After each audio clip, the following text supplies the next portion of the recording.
et bonjour à tous. Alors, on va commencer un énième update lecture.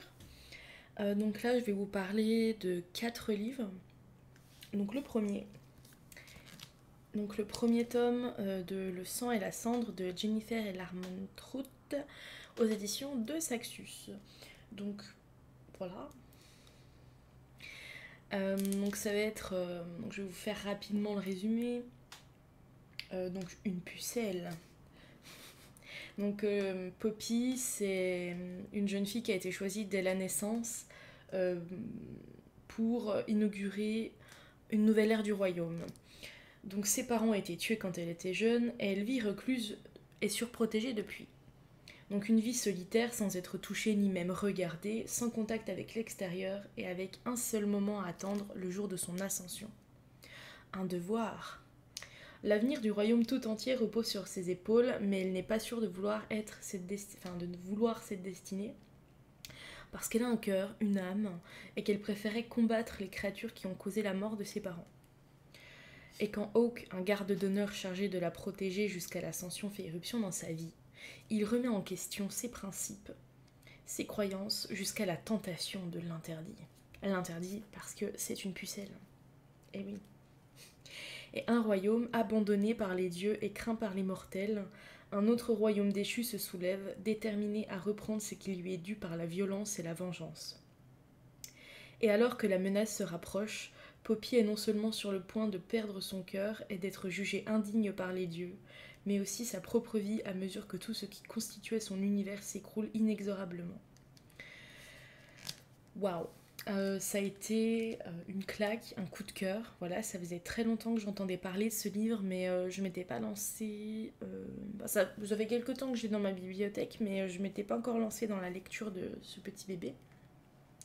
Et je ne regrette pas, je pense que je vais très vite attaquer le tome 2. Donc là, on va suivre Poppy, qui est vraiment un personnage très intéressant. Elle est très forte et en même temps très fragile. Je m'explique, c'est qu'elle est très forte parce que elle sait se battre, elle sait se défendre, elle combat très bien, mais elle est également fragile parce qu'elle n'ose pas se défendre contre certaines personnes et que ces personnes lui font beaucoup de mal. C'est très dur à lire d'ailleurs ces scènes-là, mais c'est très intéressant aussi, ça nous montre Lucky, pardon, ça, ça nous montre aussi qu'elle sait à quel moment il faut qu'elle se batte ou non. Et du coup, on imagine très facilement aussi les différents endroits que nous décrit l'autrice, donc c'est très très bien fait. Que ce soit les endroits où se trouve Poppy ou la globalité du château. Donc quand même, s'imaginer Poppy, Hawke ou les sentiments de ces derniers, c'est assez simple. Et on peut du coup se rendre compte que Poppy, elle est malheureuse et qu'elle va tout faire pour essayer d'avoir quelques bribes de vie normale. Donc elle s'échappe le soir, elle s'échappe de sa chambre et elle va un peu en ville, mais en mode déguisé, avec un petit loup. Et d'ailleurs, c'est lors d'une de ces escapades qu'elle va rencontrer Hawke. Euh, ils vont faire connaissance, en tout bien tout honneur, mais ils vont bien faire connaissance. Mais elle ne va jamais dire qui elle est, alors quand elle va avoir Hawke d'assigné comme garde, elle va se dire mince, il va, il va me, il va me dénoncer et du coup elle va être punie ou des choses comme ça. Alors que pas du tout, et Hawke c'est la seule personne qui va oser euh, arrêter toute personne qui souhaite faire du mal à Poppy, donc que ce soit une personne avec un haut rang noble de noblesse ou une personne de bas rang, il va toujours s'interposer pour protéger Poppy et ça, elle va en être... elle va le remarquer, elle va être très heureuse que quelqu'un prenne enfin sa défense à ce niveau-là. Mais Poppy va se rendre compte qu'il y a beaucoup de choses qui ne sont pas dites, il y a beaucoup de choses qu'on lui cache. Et Hawke, lui, va essayer d'être au plus cash tout au long du livre, mais surtout à la fin. Donc elle va devoir choisir dans quel camp elle devra se battre. Donc la romance entre les deux personnages aussi est très très belle. Enfin, j'ai beaucoup aimé. C'est vraiment de la mise en confiance, de la... C'est pas juste il y a eu un coup de foudre et voilà, non, c'est vraiment petit à petit, ça va être très taquin, enfin, c'est très mignon. J'ai beaucoup aimé cette romance-là. Voilà, donc c'est très intéressant comme mythologie également qui a été mise en place par l'auteur. J'ai énormément aimé les explications de Hawke également. Voilà, donc on va voir qu'il y a une mythologie qui est mise en place et que tout le monde n'a pas le même avis là-dessus. Et ça va être très intéressant d'avoir différents points de vue. Un très très bon livre qui s'est dévoré, c'est vraiment un page turner, c'était incroyable. Voilà, pour ce premier livre. Ensuite, alors là je vais vous prendre un petit résumé sur internet parce que j'ai un peu la flemme de le traduire. Donc c'est Vol au-dessus d'un nid de coucou de Ken Kesey aux éditions Modern Classics. Donc c'est... Je ne sais pas si vous connaissez le film Vol au-dessus d'un nid de coucou avec Jack Nicholson, mais c'est ce film qui m'a donné envie de lire le livre. Donc on est dans une maison de santé où une redoutable infirmière, la chef, terrorise ses pensionnaires et fait régner grâce à un arsenal de traitements de choc un ordre de fer, les réduisant à une existence quasi végétale. Surgit alors McMurphy, un colosse irlandais braillant et remuant qui a choisi l'asile pour échapper à la prison. Révolté par la docilité de ses compagnons à l'égard de la chef, il décide d'engager une lutte qui, commencée à la façon d'un jeu, devient peu à peu implacable et tragique. Donc ce livre, ça a été une lecture dure, parce que c'est des sujets qui sont très compliqués, je trouve, à lire. Non pas que ce soit dur au niveau du vocabulaire, mais dur au niveau de l'histoire. Donc on va voir cette histoire des yeux du grand chef, donc qui est un pensionnaire, un très très vieux pensionnaire, enfin ça fait longtemps qu'il est pensionnaire, et il fait semblant d'être aveugle, d'être sourd et muet, afin qu'on ne l'embête pas. Et donc McMurphy va faire son apparition, et McMurphy c'est une personne très rebelle. Donc comme dit dans le résumé, il a voulu échapper à la prison, c'est pour ça qu'il est là. Il s'est fait passer pour fou. Et le problème, c'est qu'il va vouloir commencer un combat avec la chef, donc Miss Ratchet. Donc il y a la série Netflix Ratchet qui est très intéressante. Et le film est Volutio de Coucou est juste incroyable, je le recommande vraiment. Et donc va s'en suivre un combat qui au début est assez amical, ça va être des interruptions, des petits sourires narquois, des réflexions. Mais peu à peu, ça va être beaucoup plus que ça. Et Miss Ratchet, ce qu'elle va vouloir faire, c'est qu'elle va vouloir l'écraser. Et elle va l'écraser. Et c'est justement là toute la beauté, entre guillemets, du récit, c'est que c'est l'histoire d'un homme qui n'était absolument pas fou et qui est devenu un véritable légume. C'est très poignant, c'est magnifique, c'est très bien écrit. En plus, on a quelques dessins. Il y a souvent quelques dessins à l'intérieur du livre qui sont, à chaque fois, qui sont très parlants, qui sont beaux. Il y en a un peu tout au long du livre, hein, des dessins. Mais c'est vraiment un classique que je recommande parce que c'est un sujet très intéressant et c'est très très bien écrit. Je n'en dis pas plus, même si j'ai déjà dit beaucoup.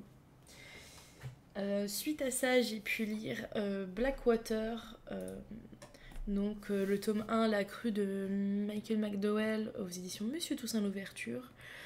Donc Perdido, c'est une ville qui est submergée par les flots et les Casquis, qui sont une des familles riches de la ville, doivent faire face aux innombrables dégâts provoqués par la crue.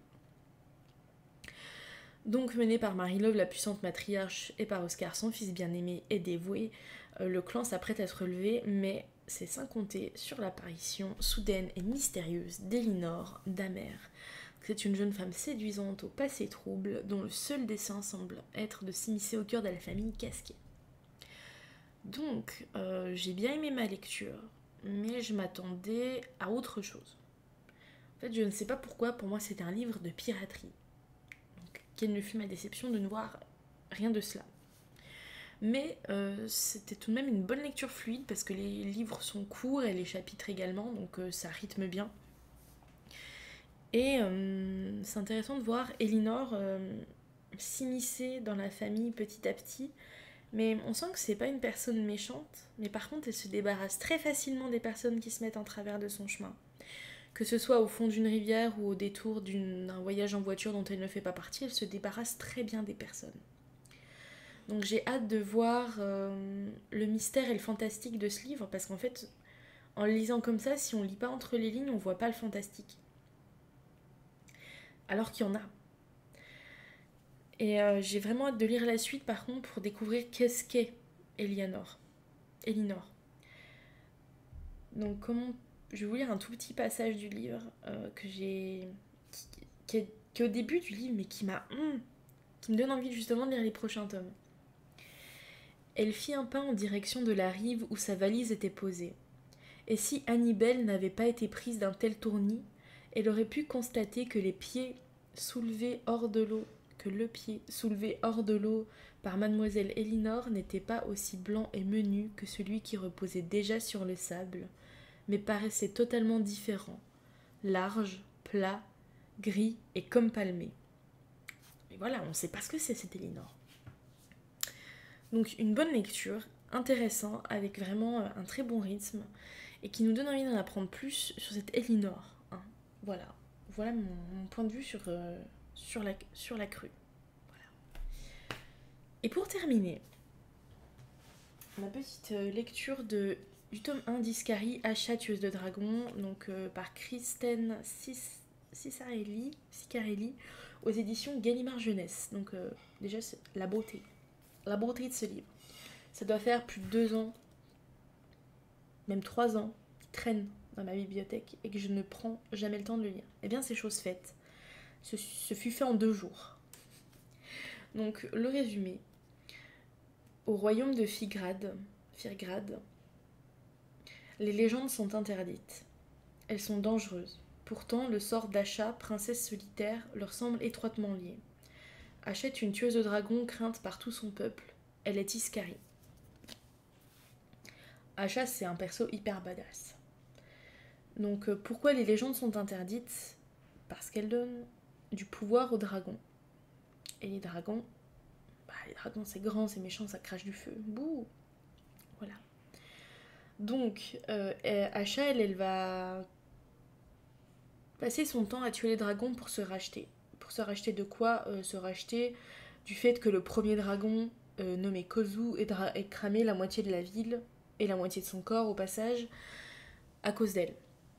Voilà les souvenirs qu'elle a, c'est qu'à cause d'elle, la moitié de la ville a été prise par... la ville a été prise sous le feu de Kozu et la moitié de son corps a été brûlée, sa mère est morte, il n'y a rien qui va, quoi. Donc elle va chasser les dragons, mais un jour, lors d'une chasse, elle va se faire brûler. Et le feu de dragon est très très toxique, c'est du poison. Et donc elle va essayer de rapidement se soigner en rentrant en ville. Et un esclave va alors l'aider. Mais pour elle, ça lui fait bizarre parce que les esclaves n'ont pas le droit de les regarder ou de les toucher, alors que lui ne se gêne pas. Et cet esclave n'est autre que l'esclave de son futur époux. Ce futur époux est un tyran. Hein, qu'on se le dise, c'est le gérant de la garde royale, mais c'est un gros connard. Les choses sont dites. Et Asha, en fait, elle ne veut pas l'épouser. Alors son père lui a dit très bien, si avant ton mariage, tu tues Kozu, tu pourras échapper à ce mariage. Donc va s'en suivre beaucoup d'aventures, beaucoup d'épopées afin de réussir à se débarrasser de ce dragon. Mais au cours de cette aventure, justement, elle va se rendre compte que les légendes ne sont pas aussi dangereuses que ça. Elle va découvrir beaucoup de non-dits de son père, de son royaume, enfin surtout de son père qui lui cache énormément de choses. Et elle va donc se trouver des alliés là où elle ne l'aurait jamais pensé. Et elle va kick some ass. Non, vraiment, ça a été une très très bonne lecture parce que Asha, c'est un personnage qui va beaucoup évoluer au cours de ce livre, qui va passer de la tueuse sanguinaire de dragons à la jeune femme sûre d'elle.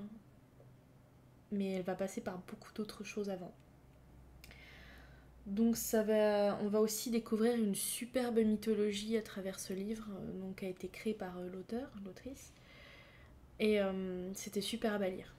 C'est très bien mis en place, c'est très intéressant. Et parfois l'histoire elle est entrecoupée justement, enfin le roman, l'aventure est entrecoupée de petites histoires du royaume et j'ai adoré lire ces histoires. Elles sont superbes et elles nous expliquent beaucoup de choses. Et je recommande sincèrement ce premier tome. Et j'ai hâte de lire la suite. Faut que je me la procure. Voilà.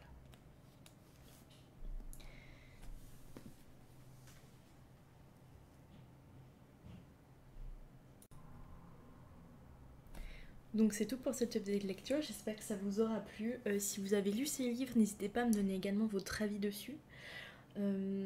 J'espère que vous avez passé un bon moment. Et je vous retrouve très prochainement pour vous présenter des petits goodies qui pourraient être sympas pour cet automne. Ciao ciao.